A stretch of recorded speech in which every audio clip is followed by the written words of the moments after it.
хөгжил, шинжлэх ухаан, технологи, инновац, залуучууд, засаглалын шинжилгээ асуудлаарх бидний бодлого ирээдүйн асуудлаарх хамтын ажиллагааны чиглэл хамар хүрээг хэлэлцэн тогтоолоо. Уулзалтаар хэлэлцэн батлагдсан ирээдүйн төлөө гэрээ, ирээдүйн хойч үеийн асуудлаарх тунхаглал, дэлхийн нийтийн цахим хөгжлийн гэрээ зэрэг баримт бичгийг боловсруулахад Монгол улс итгэв санаачлагтай олсныг тэмдэглэн хэлэхэд таатай байна. Харин одоо эдгээр санал санаачлагыг бодит ажил хэрэг болон хэрэгжүүлэхэд дэлхийн улс орнууд хамтран ажиллах шаардлагатай байна. Үүнийг улс орнуудын төр засгийн тэргүүн төлөөлөгчид гүнээ ухамсарлан дэмжиж энэхүү өндрөөс үзэл бодол байр сууриа илэрхийлж байд баяртай байна. Эрхэм хүндэт зочид төлөөлөгчдөө эдгээр хүн төрөлхтний амьдрал техник технологийн дэвшил цахим хөгжлийн эринд асар уралдатай ховсон өөрчлөгдөж харилцан хамааралтайгаар хөгжин дэвшиж байна. Гэвч хэц явцуу ашиг сонирхол, хэд тууширсан үзэл суртал, үл итгэлцэл, үл ойлголцол, үл хүндлэл оршин буугаас дэлхийн ертөнцийн олон газар зөчил мөргөлдөөн, зэвсэгт мөргөлдөөн, дайн тулаан тасрахгүй геополитикийн хорцтмол байдал нэмэгцээр байна. Монгол улс олон улсын эрх зүй нэгдсэн үндэсний байгууллагын дүрмийг дээдэлсэн олон талт хамтын ажиллагааг бэхжүүлэх нь олон улсын инх тайван, аюулгүй байдлыг хангах гол арга зам хэмээн үздэг бөгөөд түүний дотор яриа хэлэлцээ, харилцан ойлголцол, харилцан итгэлцлийг бэхжүүлэх нь дэлхийн нийтийн тогтвортой байдал, инх тайвнаар зэрэгцэн оршихын гол үндэс суурь хэмээн үздэг юм. Инх тайвныг тогтоох, уур амьсгалын өөрчлөлтөд тэмцэх, бүх нийтийн эрүүл мэндийг хамгаалах, эдийн засгийн тэгш бус байдлыг бууруулах, шударга ёсыг тогтоохын тулд эрен үеийнхээ өөрчлөлт тэмнэлийг мэдэрсэн зөв зүйтэй шийдлийг олж бүтээлч хамтын ажиллагаа өрнүүлэх шаардлага олон улсын хамтын нийлгийн өмнө зүй ёсоор тавигдж байна. Энэ жил дэлхийн 60 гаруй оронд ерөнхийлөгчийн болон парламентын сонгуул явагдаж дэлхийн хүн амын бараг тал хувь нь сонголтоо хийсэн их сонголтын жил байлаа. Монгол улсад ч гэсэн парламентын ээлж сонгуул хуулийн хүрээнд амжилттай сайн явагдсныг дотоод гадаадын ажиглагчид, олон улсын байгууллагууд сайшаан дүгнэлсэнийг хэлэхэд таатай байна. Өнгөрсөн хугацаанд Монгол улс дэлхийн нийтийн инх тайван, аюулгүй байдал, тогтвортой хөгжлийн төлөөх олон улсын хамтын нийгэмлэгийн үйл хэрэгт өөрийн хувь нэмрийг оруулахыг ямагт зорж ирлээ. Энэ хүрээнд Монгол улс нэгдсэн үндэсний байгууллагын бүх улс орнуудтай дипломат харилцаа тогтоосон бөгөөд дэлхийн бүх орнтой найрсаг харилцаа хамтын ажиллагаагаа бэхжүүлэн хөгжүүлэхийн төлөө байна. Монгол улс инхийг эрхэмлсэн, нээлттэй, бие даасан, олон тулгуурт гадаад бодлогыг тууштай баримталдаг орны хувьд дэлхийн улс орнуудын түүх соёл, соёл иргэншил, шашин шүтлэг, үндэсний язгуур эрх ашиг, хөгжлийн замнаас үүдэлтэй олон уралж үзлийг хүндэтгэн үзэж, олон улсын харилцааг олон тулгуур зарчмаар цогцлоохыг ирмэлцдэг юм а. Тиймээс манай улс альва улсын нутаг дэвсгэрийн бүрэн бүтэн байдал, тусгаар тогтнолын эсрэг хүч хэрэглэхгүй байх тухай нэгдсэн үндэсний байгууллагын дүрмийн зарчмыг хэрэглүүлэлтгүй сахиж, санал зөрөлдөөн, зөрчил мөргөлдөөнийг шийдвэрлэхдээ сөргөлдөөн бус дипломат яриа хэлэлцээ, дайсагнал бус эв нэгдэл, талцал хуваагдал бус хамтын үзэл санааг чанд баримтлан дэлхийн инх тайван, аюулгүй байдлыг бэхжүүлэхийн төлөө тууштай хамтран ажиллахыг дэлхийн улс үндэстнүүдэд бас уриалж байна. Монголчууд бид аливаа асуудлыг эв зүйгээр яриа хэлцээний аргаар шийдвэрлэхийг эртнээс эрхэмлэж бас эрэлхийлж ирсэн түүхтэй ард түмээ. Олон зууны тэртээс их Монгол улс хөрш сэргэлдээ, хол ойр, холбоотон сөргөлдөгч альч улстай харилцахдаа элч төлөөлөгч илгээх, хүлээн авах, гэрээ хэлцээр байгуулах, найрамдах, зөвшөлдсөх зэрэг улс төр дипломатын аргуудыг хэрэглэж асуудлыг эвээр зохицуулахыг ирмэлцдэг байсан нь эдүгэч Монгол төрийн гадаад бодлогын гол зарчим хэвээр байгаамаа. Үүний түүхэн нотолгой бол элч төлөөлөгчдийн итгэмжлэл өнөө цагийн дипломат пассвортын эхлэл болсон гэргээ байсан бөгөөд монголчууд бидний өвөг дээдэс тэртэх 13 дугаар зуунаас улс хоорондын харилцаанд үүнийг хэрэгжилж ирсэн түүхтэй юм а. Энэхүү түүхэн гэргээ өнөөдөр ч нэгдсэн үндэсний байгууллагын төв байранд түүхэн үнэт дурсгал болон хадгалагдаж байгаа бөгөөд 2000 онд нэгдсэн үндэсний байгууллагын ерөнхий нарийн бичгийн дарга копи анаа нь хэлэхдээ гэргээ бол монголчуудаас дэлхийн нийгэмлэгт өгсөн үнэт өв юм. монголчуудын өвөг дээдсийн мэрэгэн ухаанаас өнөөгийн бидэн суралцах зүйл их байна хэмээн үнэлсэн байт юм а. Манай өвөг дээдсийн эвийг сахин эви найртайгаар зэрэгцсэн оршихыг эрхэмлдэг энэхүү үзэл санаа нь өнөөгийн инх тайван тогтвортой байдлыг сахин хамгаалахын төлөөх хамтын хүчин чармаалтын үндэс суурь болох үс дэвшилтэд үзэл санааг агуулж байсныг бас илтгэж байгаамаа. Эдүгээ цаг үед дэлхий дахин геополитикийн хорцтмол байдал гүнзгийрч, дайны гал дүрлзэж, цөмийн зэвсгийн аюул занал сэргэж, сэдэрч болшгүй байгаа нь хүн төрлөختнийг ихээхэн түгшээж байна.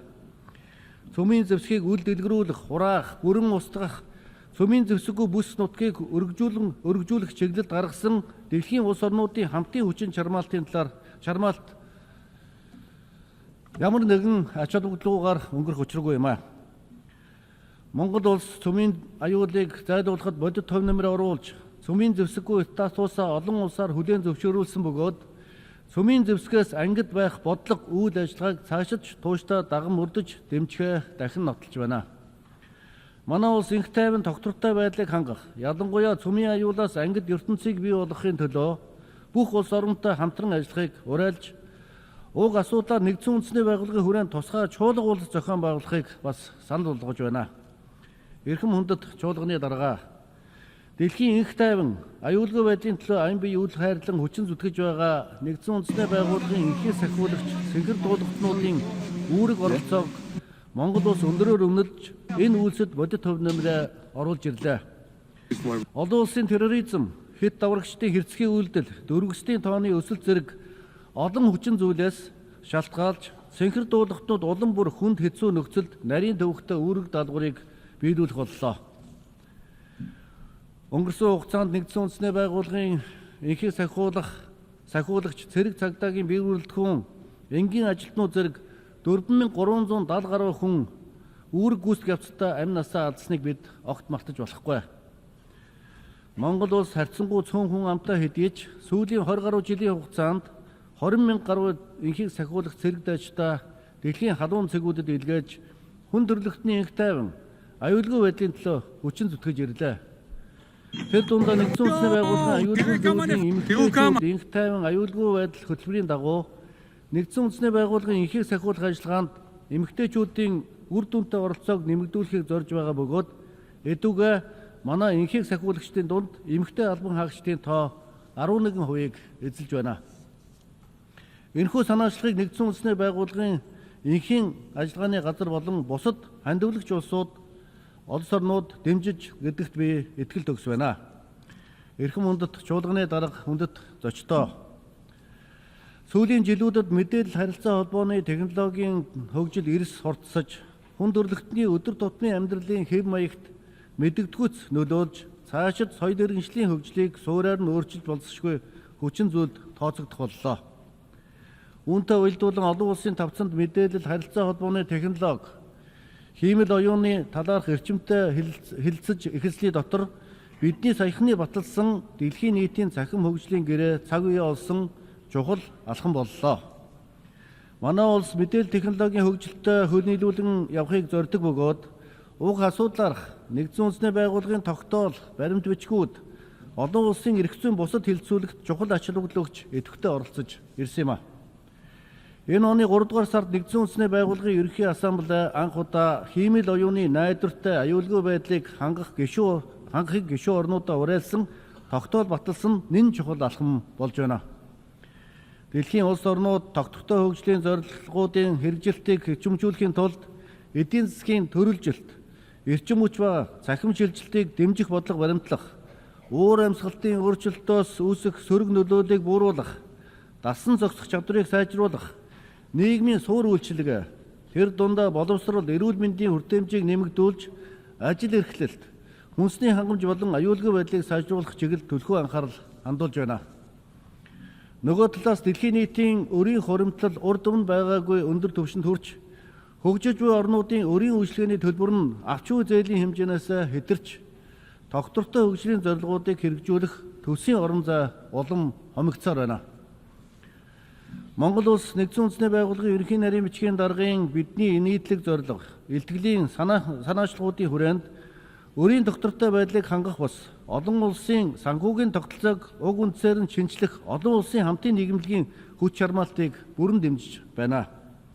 Эрхэм үндэт зочид төлөөлөгчдөө 21-р зууны эхний жилүүдэд дэлхийн дахныг бүхэлд нь хуваасан үзэл суртал, системийн зөрчил, түүх болж цэрэг дайны уламжилт аюул занал алсран холдож харин уур амьсгалын өөрчлөлт, цар тахал, терроризм, захин гэмтэрэг, дөрвөсдийн асуул зэрэг уламжилт бус аюул занал анхаарал татах хандлагатай байлаа.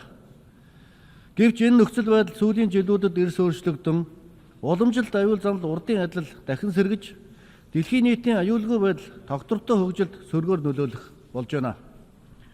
Өөрөөр хэлбэл аюул занлын уламжилт болон уламжилт бус төрлүүд давхцсан хамар хүрээ нэмэгдэж буй дэлхийн улс орнууд анхаарч хамтын хүчин чармаалтаа улам илүү бэхжүүлэх шаардлагатай болж байна.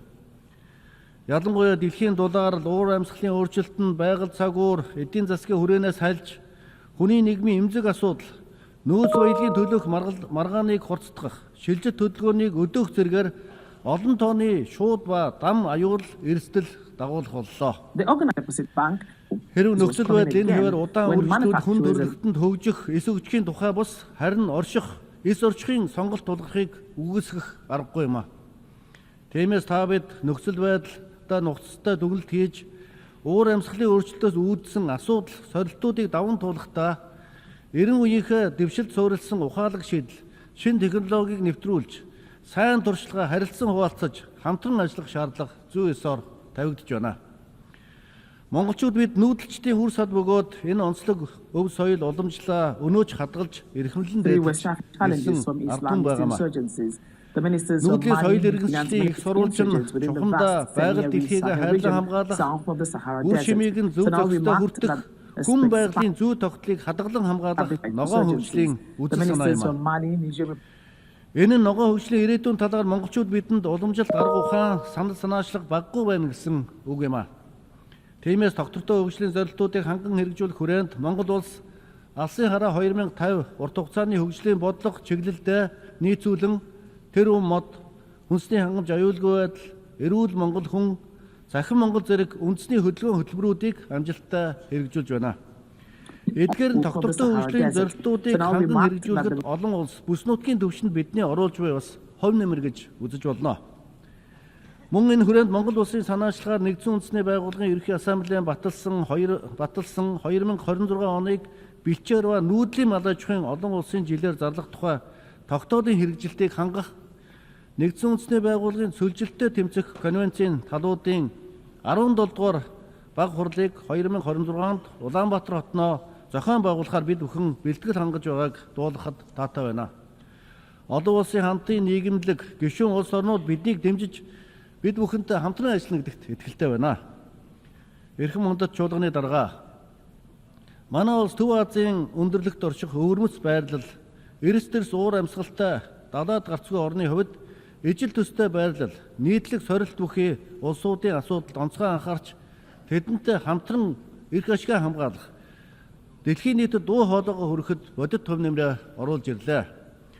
Монгол улс 2023-аас 2024 онд далаад гарцгүй хөгжиж буй орнуудын нэгдсэн үндэсний байгууллагын 3 дугаар баг хурал бэлтгэх засгийн газар хоорондын хороог Австри улсын хамт даргалж төслийн баримт бичгийн төслийг гишүүн улсуудад амжилттай хэлцүүллээ. Ирэх 12 дугаар сард Ботсван улсад болох баг хурлаар батлагдах энэхүү үйл ажиллагааны хөтөлбөрийн төсөл нь далаад гарцгүй хөгжиж байгаа орнуудын хөгжлийг дараагийн 10 жилд залж чиглүүлэх тодорхой зорилго арга хэмжээнүүдийг тусгасан шинэлэг агуулга бүхий баримт бичгийн төсөл болсонд бас баяртай байна. Иймээс бид далаад гарцгүй хөгжиж байгаа орнуудын нэгдсэн үндэсний байгууллагын 3 дугаар баг хуралд дээд өндөр түвшинд оролцож тус баг хурлын үйл ажиллагааны хөтөлбөрийг амжилттай хэрэгжүүлэх санал санаачлагаа бүтээлчээр хэлэлцэхийг далаад гарцгүй хөгжиж байгаа орнууд болон таранзит улсууд төдийгүй нэгдсэн үндэсний байгууллагын нийт гишүүн улсуудад хөгжлийн түншүүдтэй бас уриалж байна. Эрхэм үндэт чуулганы дарга Бээжин хотноо 1995 онд болсон дэлхийн эмэгтэйчүүдийн асуудлаарх нэгдсэн үндэсний байгууллагын 4-р баг хурлаас эмэгтэйчүүдийн эрх бол хүний эрх. Хүний эрх бол эмэгтэйчүүдийн эрх хэмээн тунхаглаж, хүйсийн тэгш харилцаанд тулгардаг саад бэрхшээлийг арилгах томоохон зорилтыг дэлхийн нийтийн өмнө тавьсан билээ. Монголчууд бид эртнээс эмэгтэй хүнийг хайрлан хүндэлдэг соёл уламжлалтай бөгөөд Монгол хатад эмэгтэйчүүд улс орныхоо төр нийгмийн үйл хэрэгт чухал оролцоотой явж ирсэн түүхтэй юм а. Энэ сайхан уламжлал түүх соёлын улбаа улам бэхжин хөгжиж, Монгол улс хүйсийн эрх тэгш байдлыг хангах чиглэлээр Аз твдээ тэргүүлэгчдийн нэг байсаар байна. Монгол улс анхдугаар үндсэн хуульдаа эмэгтэйчүүдийн тэгш эрх, сонгогдох эрхийг Аз твдээ анхлан баталгаажуулсан бөгөөд Монголын эмэгтэйчүүдийн үндэсний хэмжээний байгуулсны түүхт 100 жилийн яваа бас энэ жил тохиож байгаамаа. Энэхүү түүхэн ойн босгон дээр 2023 онд нийгэм улс төрийн шийдвэр гаргах төвшөнд эмэгтэйчүүдийн оролцоог нэмэгдүүлэхэд чиглэсэн эрх зүй, бодлогын шинжилгээг хийсэн. Үүний үр дүнд саяхан болсон парламентын ээлжид сонгуулиар нийт гишүүдийн 25.4% нь эмэгтэй гишүүд сонгогдож, Аз твийн дундаж үзүүлэлт болох 21.2%-ийг давлаа. Мөн манай улс нийслэл Улаанбаатар хотноо энэ оны 8 дугаар сард дэлхийн эмэгтэйчүүдийн чуулган уулзалтыг нэгдсэн үндэсний байгууллагатай хамтран ногоон ирээдүйн төлөөх урайнд ор амжилттай сайхан зохион байгууллаа. Энэхүү чуулган уулзалтад 5 твийн улс орнуудын төр засаг, олон улсын байгууллагын удирдагч, нийгэм эдийн засаг, соёлын салбарын манлайлагч эмэгтэйчүүд хуран цуглаж, тогтвортой хөгжлийн зорилгоодын хүрээнд эдийн засаг, байгаль орчин, уур амьсгалын өөрчлөлт, хүнсний аюулгүй байдал, түүнчлэн боловсрал, спорт, соёл урлагийн талбарт эмэгтэйчүүдийн үүрэг оролцоо, хувь нэмрийг нэмэгдүүлэх чиглэлээр олон бүтээл санал санаачлагыг дэвшүүлж, туршлагаа хуваалцсан тогтвортой ирээдүйн төлөөх Улаанбаатарын тунхаглал төгсгөлийн баримт бичгийг баталсныг бас зохон тэмдэглэхэд таатай байна. Монгол улс дэлхийн эмэгтэйчүүдийн чуулган уулзалтын мөрөөр болон гендерийн тэгш байдлыг хангах, эмэгтэйчүүдийг чадваржуулах чиглэлээр цаашид идэвхтэй ажиллах болно. Эрхэм мундаг чуулганы дарга хүндэт зочид төлөөлөгчдөө, нэгдсэн үндэсний байгууллагын ерөнхий ассамблей бол даян дэлхийн их тайван, аюулгүй байдал, хүн төрөлхтний сайн сайхан, хөгжил дэвшлийн төлөөх үзэл санаа, хүсэл эрмэлзлийн дуу хоолойг түгээх хамгийн чухал эрхэм хүндтэй эндэр юм а. Нэгдсэн үндэсний байгууллагын аюулгүй зөвлөлийг тэгш шудраг төлөөлөлтөй, хүртээмжтэй, ил тод, үр дүнтэй, ардчилсан хариуцлагатай тогтолцоо болгон шинжлэхийн төлөөх гишүүн улсуудын хүсэл эрмэлзэл, хүч чармаалтыг Монгол улс тууштай дэмцээр ирсэн. Мөн бид дэлхийн үйл хэрэгт нэгдсэн үндэсний байгууллагын голлох үүрэг, зохицуулалтыг улам бүр бэхжүүлэхийг тууштай дэмжих болно. Манай улс олон улсын альва хүндрэл бэрхшээл, үл ойлголцлыг харилцсан ойлголцол, харилцсан итгэлцлэл, харилцсан хүндлэл, яриа хэлцээний замаар даван туулж, олон улсын эрх зүйн хэм хэмжээний хүрээнд шийдвэрлэх ёстой гэж үздэг юм а.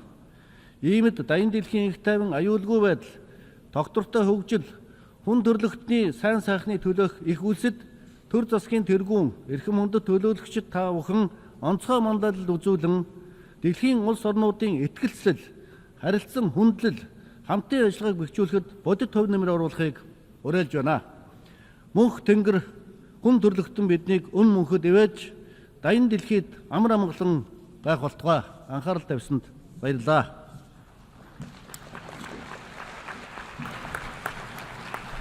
On behalf of the Assembly, I wish to thank the President of Mongolia.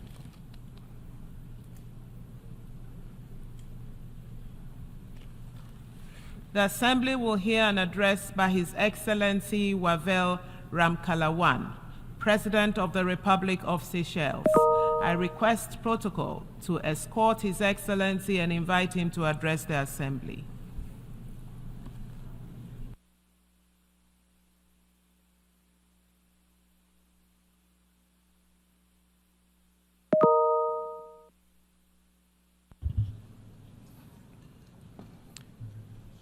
Mr. President, Excellencies, distinguished delegates, I would like first of all to extend my words of congratulations to Ambassador Yang on your election as President of the General Assembly for this 69th session.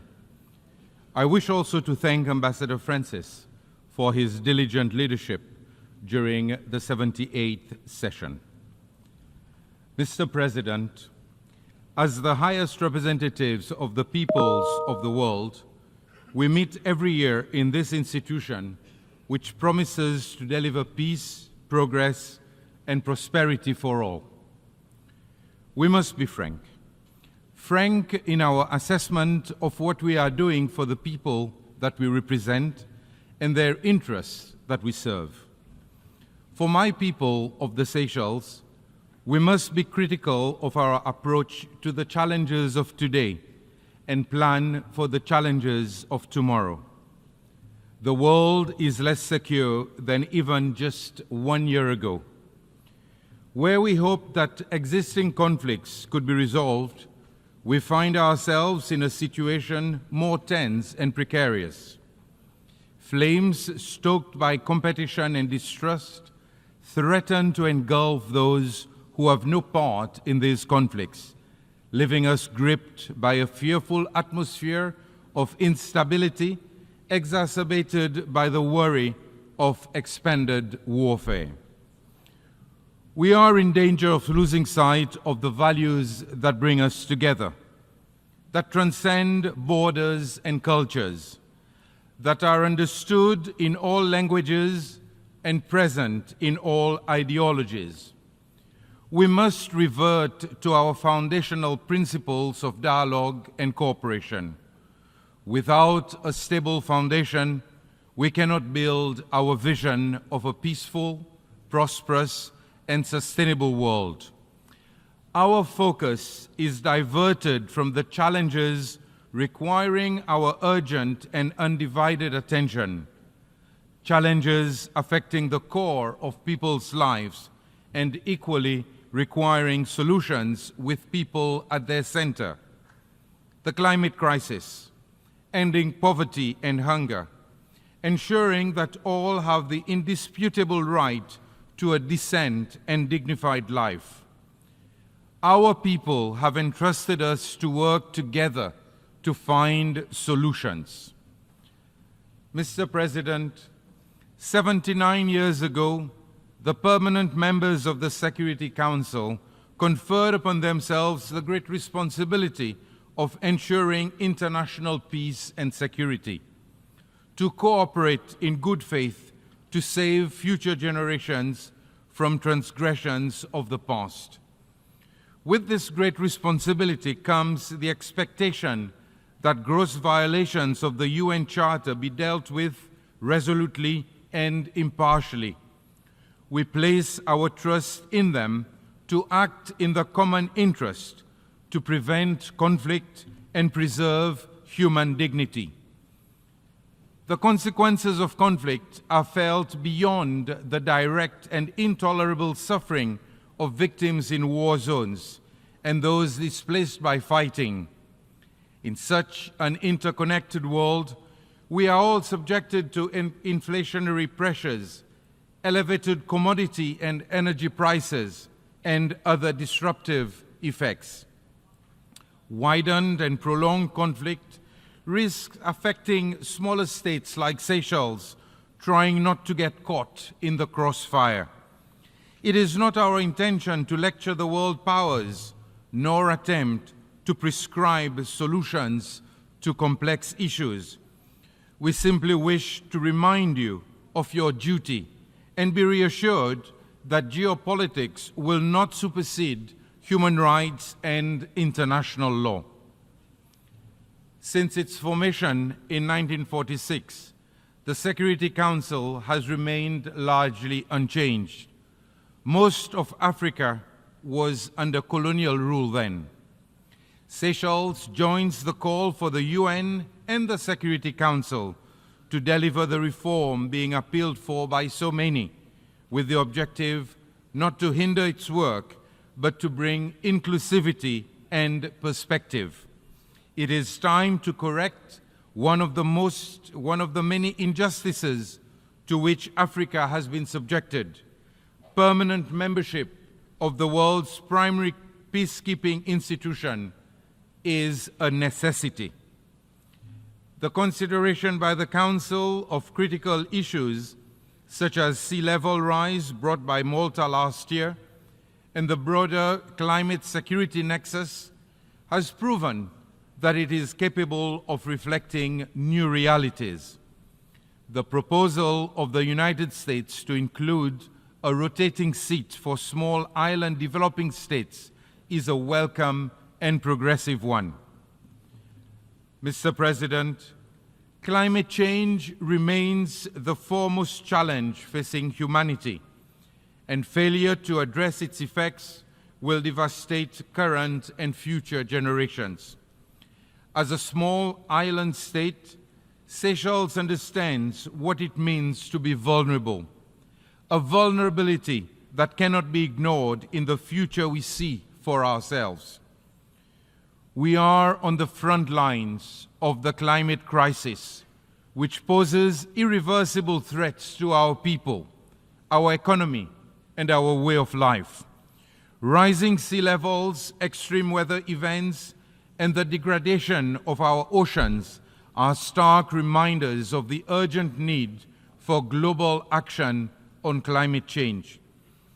We have all made commitments, pledges, and promises to achieve large-scale reductions of emissions, to keep the goal of limiting global warming to 1.5 degrees, to boost adaptation, to deal with extreme weather disasters, and build resilience to address future impacts. But words are nothing without deeds, and we have to act urgently, in unity, to make the necessary transition to a more sustainable future. It is a choice, conscious and intentional, to continue down this path and decide that business as usual in pursuit of short-term goals is acceptable. Mr. President, world military expenditure has increased for the 10th consecutive year, reaching $2.5 trillion in 2023. This makes even the highest estimates of the funds, $100 billion needed for loss and damage, seem modest and insignificant. This is a worrying reflection of the world's priorities. It is unfair for SIDS to suffer the consequences of these choices. We simply do not have the means to cope with the disastrous effects of climate change. Here I want to thank those who have contributed to the Loss and Damage Fund. The pledges made following COP28 should not be mere attempts to pacify us who have been calling for remediation. We hope to take it as a token of ongoing commitment and continued action given the expected rise in costs of dealing with climate change. As the Secretary General said yesterday, those who shoulder the blame should foot the bill. The international community cannot hope to advance sustainable development when some race ahead while others are left to struggle. No one should be left behind, lest we forsake future generations to a bleaker world. The obligations outlined in the Paris Agreement are the lifelines that give us a chance if all states did their utmost to adhere to them. Our reliance on fossil fuels is unsustainable and detrimental. We must accelerate energy transition towards renewables and mobilize investment in the technology and infrastructure to give us any prospect of real energy security.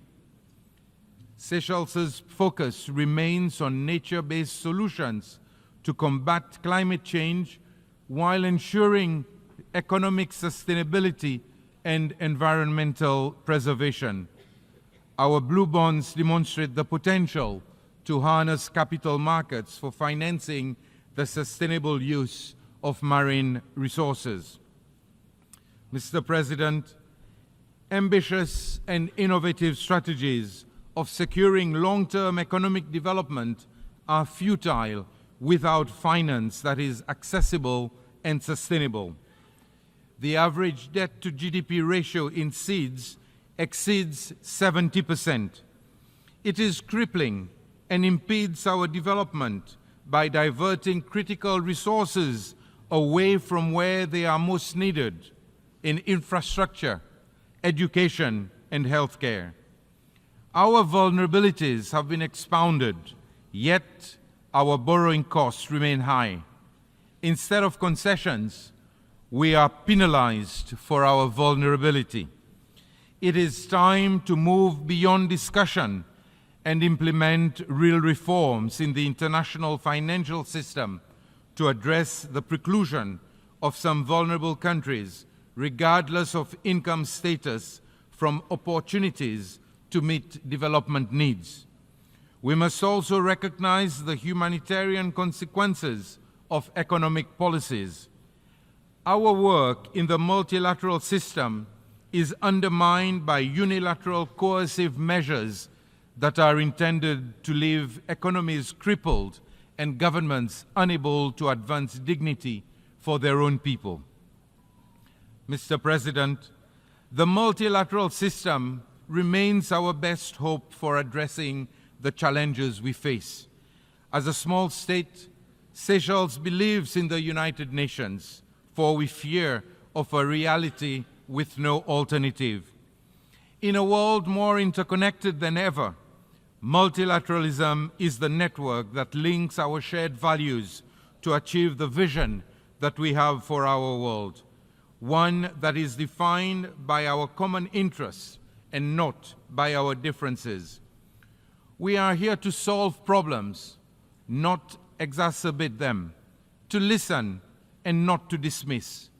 We put our faith in this institution because we must prove to the world that we can work for it, but it is up to us to make it work. In 2023, we adopted the BBNJ agreement, and this year, Seychelles became the 4th state and the first in Africa to ratify it. We urge other countries to hasten its ratification so as not to delay its entry into force.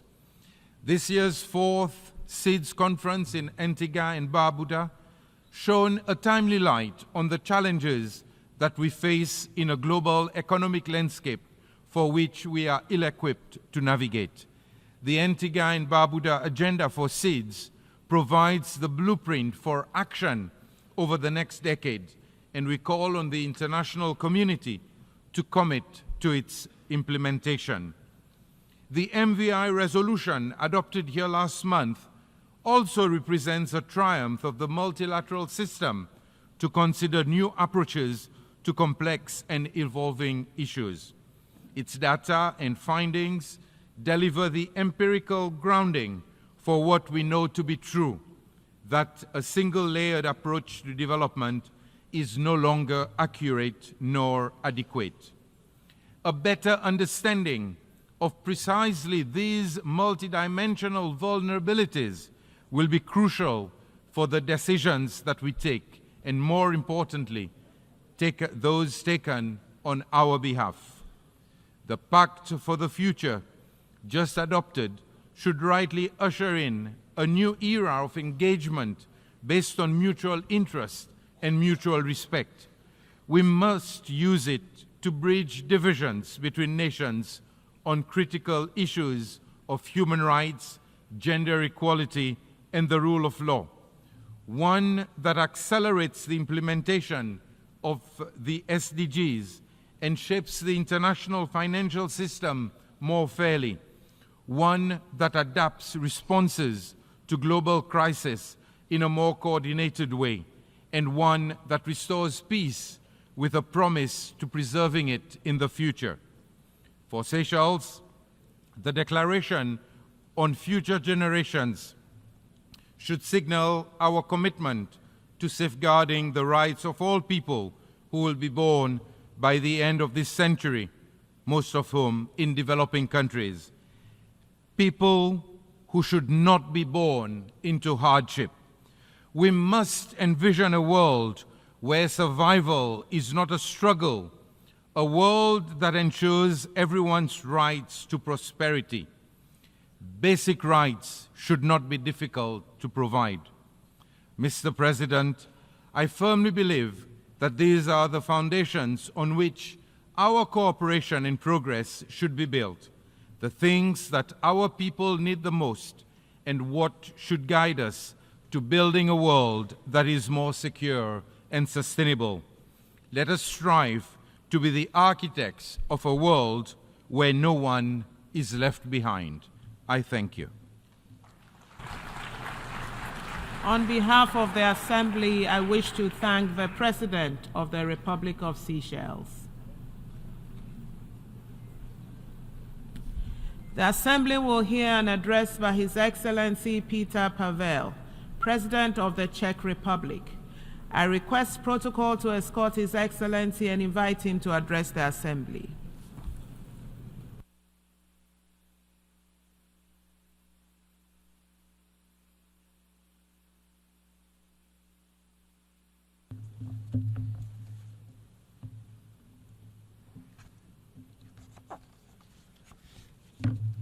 Madam President, Excellencies, ladies and gentlemen, it is a true honor for me to address you today. Much to my regret, since the last time we met here 1 year ago, the world has not become any safer. On the contrary. To start with, let me recall that the United Nations was created to save humanity from the scourge of war and destruction and to promote peace, justice, and better quality of life for all humankind. Together, we have managed to build a global system of rules and cooperation with the ambition to advance security and human rights instead of conflict and suffering. Fostering economic development instead of overlooking mass destruction. Aligned around the UN Charter, we have subscribed not to repeat the mistakes and disasters of the past. Unfortunately, we still do. The world and its citizens need and deserve an effective UN that can respond quickly when needed and deliver better on our shared global commitments. Without a functioning multilateral system, alternative and exclusive structures would lead to more fragmentation and less predictability. It is our duty as national and global leaders to find common solutions to the most pressing problems before they get out of hand. Finding a compromise is never easy. It requires time and patience. Only if we realize that together we can achieve much more than when antagonized, can we make our nations and the United Nations truly united behind common goals. A comprehensive reform of the UN Security Council is long overdue. Making the Council more effective, inclusive, accountable, and better reflecting today's realities by strengthening the voice of underrepresented regions is crucially needed. In the face of unjust and unprovoked Russian war against Ukraine, we must realize that Security Council membership is not a carte blanche. No one has the right to abuse power and bully other members of the international community without sanctions. Together, we must exercise more pressure on Russia to end its unjust and brutal war. The Peace Summit in Switzerland clearly confirmed that peace in Ukraine must be based on international law and principles of sovereignty and territorial integrity. The cynical nature of Russia's policy and its disinterest in genuine peace talks has global consequences. These include impairing nuclear safety, diminishing food and energy security, and damaging rules-based international order. Czechia calls on those who have not yet supported our common effort to evaluate the possibility of signing the joint declaration agreed at the Peace Summit in Switzerland. So far, many with the aspiration to become respected regional or global actors have remained silent. But respect cannot be forced. It can only be earned. Let us not forget that hesitation strengthens the aggressor. If you remain silent to injustice, and aggression, soon there will be others waiting in line to see how far they can go in bending international rules as they please. Some of you might think that Russia's actions against Ukraine are just another regional conflict and both sides need to go halfway. But there is no such thing as just a regional conflict. Conflicts in one part of the world cause food insecurity and create refugee waves in other. With globalization, our security and prosperity starts way beyond our own borders. Being fully aware of that, Czechia is committed not only to security of Europe, but also in Middle East, Africa, and elsewhere. I applaud the fact that many nations, including African, spare no effort to achieve and safeguard peace and security in their own regions and far beyond. Czechia will continue to engage with African countries and closely listen to their views and needs. I believe that despite political differences, together we can create mutually beneficial partnerships based on the principle of equality, mutual respect, and without any historical burden or future material demands.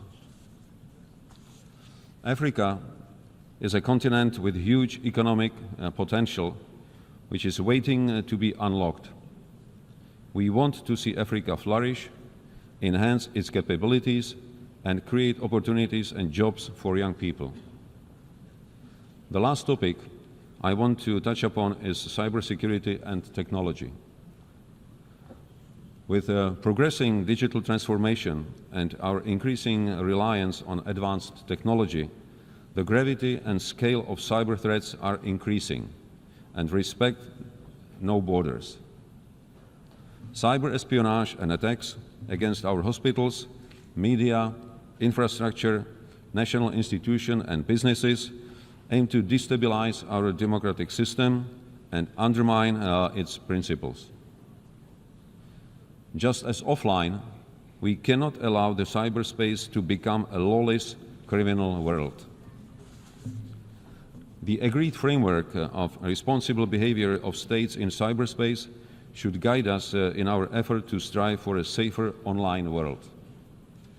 The security of cyberspace will depend on the capacities and effort of all responsible states to enhance their own cyber capabilities. Czechia is taking its commitment to the protection of global cyberspace security very seriously. We will continue providing assistance to our partners in Africa, Asia, and South America so that together we can improve our resilience and to protect our citizens even better. Foreign interference and disinformation continue to present a challenge with a serious impact on democracy, security, and the rules-based international order. With rapid development of new technologies, protection and promotion of human rights continue to be vital for our societies. Emerging technologies will have an undisputable influence on the nature of our future conflicts, but also on peace. It is our duty to ensure that innovations, including artificial intelligence, autonomous systems, biotech, or quantum computing, fully conform to our ethical and human rights standards. Last year, Czechia, together with Mexico, the Maldives, the Netherlands, and South Africa, submitted a resolution on human rights in the context of digital technologies. Furthermore, last month, during the GlobeSec Security Forum, I sat down with top managers of global tech companies at the Prague Geotech Summit. I was glad to hear that they are fully aware of their responsibility and fully committed to contribute to the resilience of democracy. Madam President, ladies and gentlemen, the challenges we are facing are global, and we can only succeed if we fully commit ourselves to collective action and more cooperation. The quality of our governance will be judged by our actions and whether we leave this world in a better condition for future generations. I would like to thank everyone who is tirelessly working to make our planet a safer and more secure place for all. That is what really matters. Thank you for your attention. On behalf of the Assembly, I wish to thank the President of the Czech Republic. The Assembly will hear an address by His Excellency Volodymyr Zelensky, President of Ukraine. I request protocol to escort His Excellency and invite him to address the Assembly.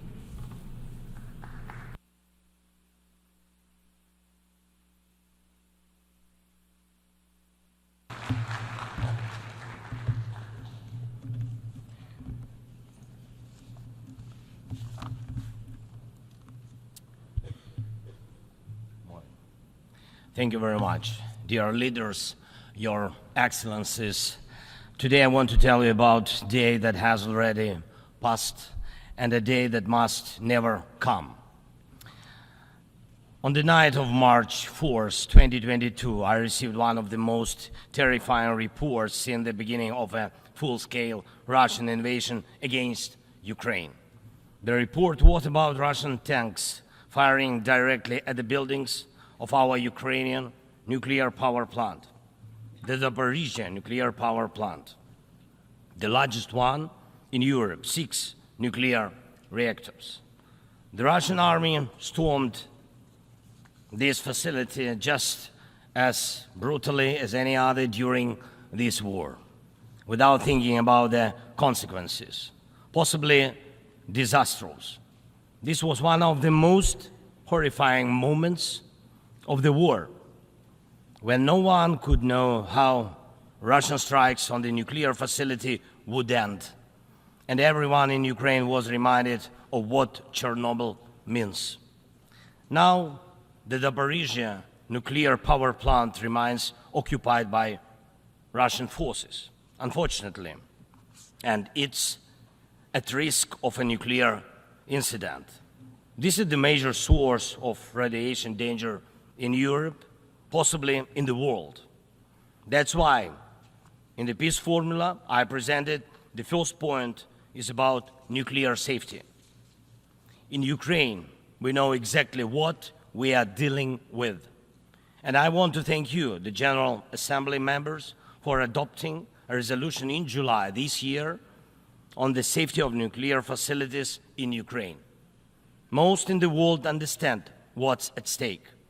The General Assembly demanded that Russian return control of the Zaporizhzhia nuclear power plant to Ukraine. Only then real nuclear security will return to Europe and the world. And now about the day that must never come.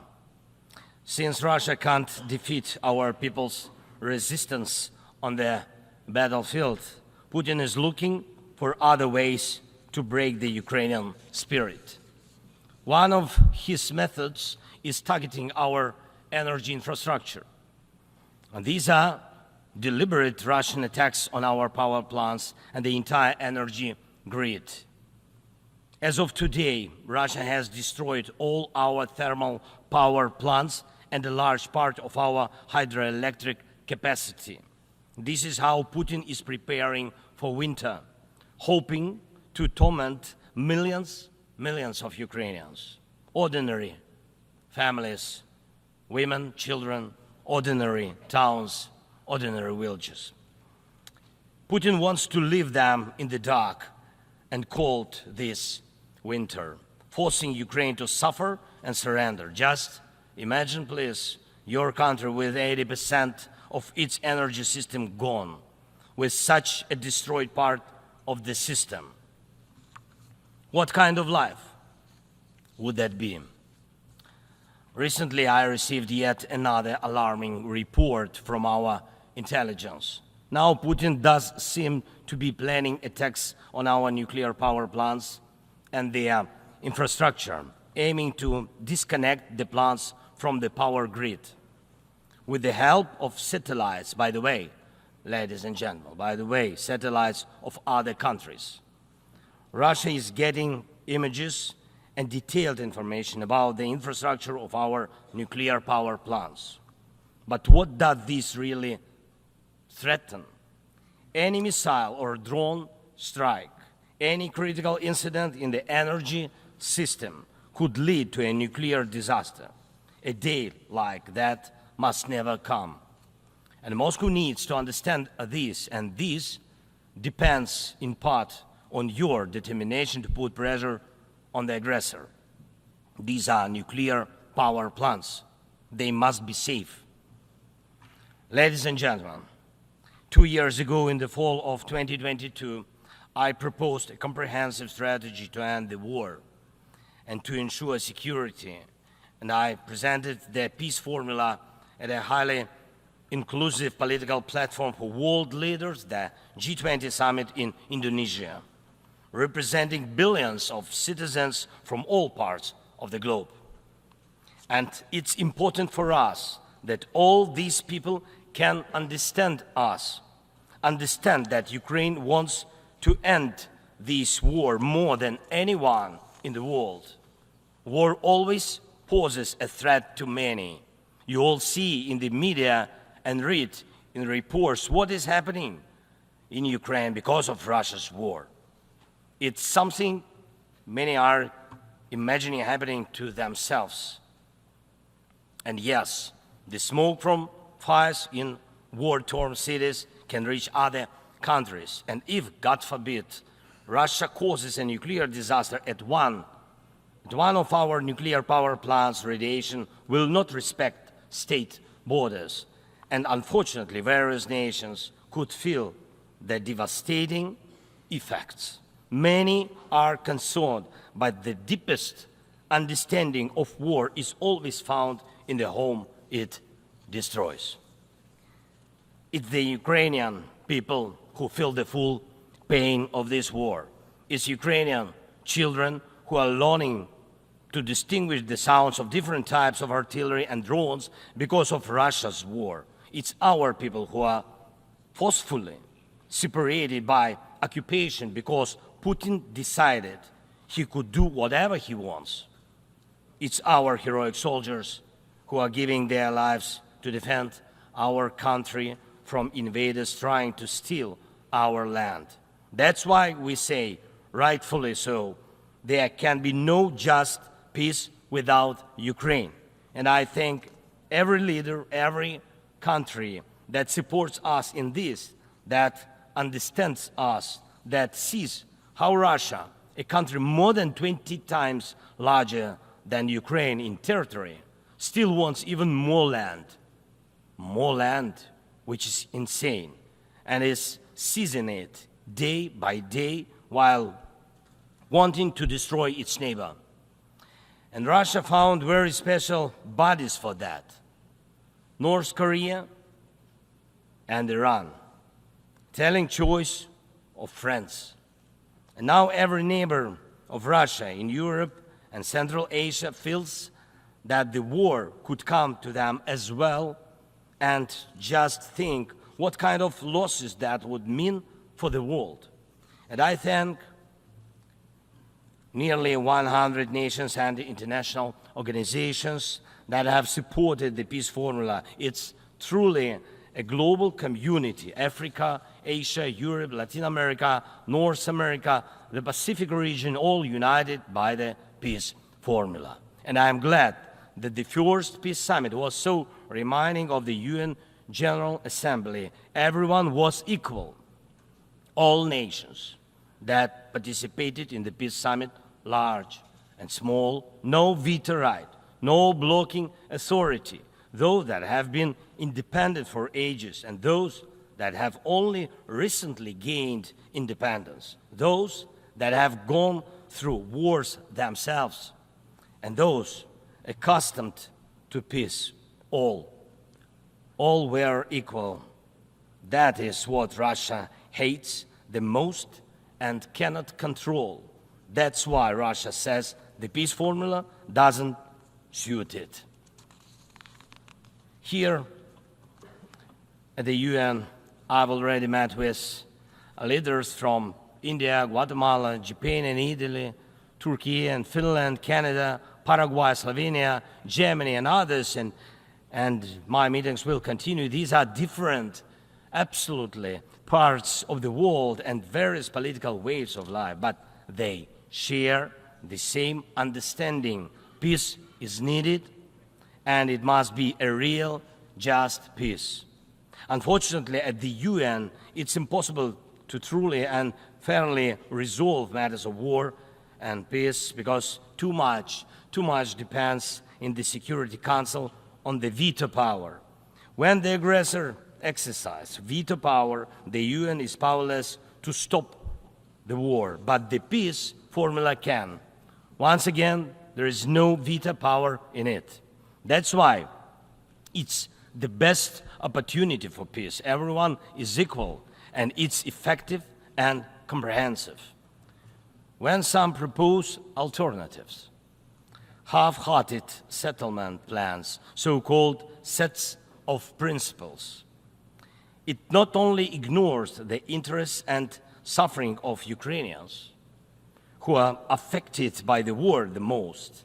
It not only ignores reality, but also gives Putin the political space to continue the war and pressure the world to bring more nations under control. Any parallel or alternative attempts to seek peace are, in fact, efforts to achieve a lull instead of an end to the war. As a global initiative, the peace formula has already existed for 2 years, and maybe somebody wants a Nobel Prize for their political biography for frozen truths instead of real peace, but the only prizes Putin will give you in return are more suffering and disasters. We must restore nuclear safety. Energy must stop being used as a weapon. We must ensure food security. We need to bring home all our captured soldiers and civilians forcibly deported to Russia. We must uphold the UN Charter and guarantee our right, Ukraine's right to territorial integrity and sovereignty, just as we do for any other nation. We need to withdraw the Russian occupiers, which will bring an end to the hostilities in Ukraine, and we must hold those responsible for war crimes accountable. We need to prevent ecocide and stop the destruction of nature caused by the war. And we must not allow a second or third phase of this Russian invasion. And we need to make it clear the war is over. This is the peace formula. What part of this could be unacceptable to anyone who upholds the UN Charter? If someone in the world seeks alternatives to any of these points or tries to ignore any of them, it likely means they themselves want to do a part of what Putin is doing. The point they ignore reveals the desire they're hiding. And when the Chinese-Brazilian duo tries to grow into a choir of voices, with someone in Europe, with someone in Africa saying something alternative to a full and just peace, the question arises, what is the true interest? Everyone must understand you will not boost your power at Ukraine's expense. And the world has already been through colonial wars and conspiracies of great powers and the expense of those who are smaller. Every country, including China, Brazil, European nations, African nations, Middle East, all understand why this must remain in the past. And Ukrainians will never accept why anyone in the world believes that such a brutal colonial past, which suits no one today, can be imposed on Ukraine now instead of a normal, peaceful life. I want peace for my people, real peace and just peace. And I'm asking for your support from all nations of the world. We do not divide the world. I ask the same of you, do not divide the world, be united nations. And that will bring us peace. Thank you. Slava Ukraini. On behalf of the Assembly, I wish to thank the President of Ukraine.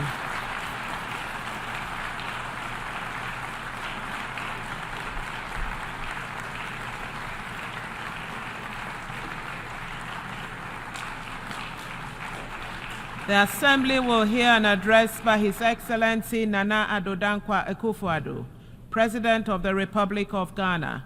I request protocol to escort His Excellency and invite him to address the Assembly.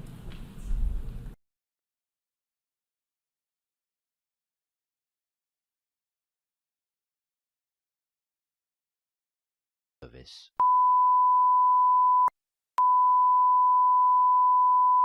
This is the primary audio circuit for the Reuters live service.